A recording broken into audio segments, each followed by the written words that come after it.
A full bench of the High Court in Cape Town was set to hear the DA's application. But last week, the President announced the relaxation of regulations, allowing hairdressers and others in the personal care sector to resume operations.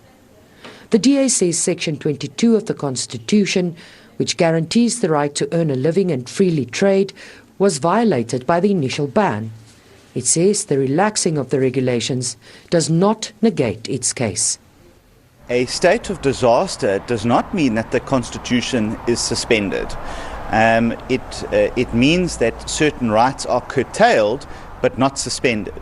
Now, an indefinite ban on an entire industry is quite clearly unconstitutional, and it was the only industry out of all the industries that faced a ban in its entirety.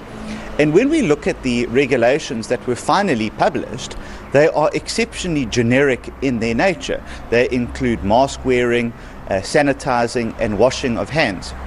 Now, it cannot be argued that an entire industry should have waited over 80 days to receive something as generic as that, particularly when one considers that you've been able to fly on aeroplanes and sit shoulder to shoulder with people since the 1st of June.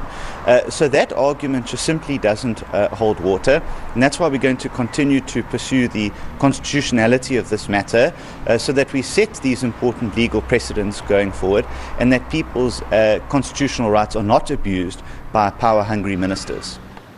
A new court date has to be set. The DA says unless the initial ban is declared unconstitutional, Minister Dlamini-Zuma may seek to do so again should a second or third wave of COVID-19 hit the country.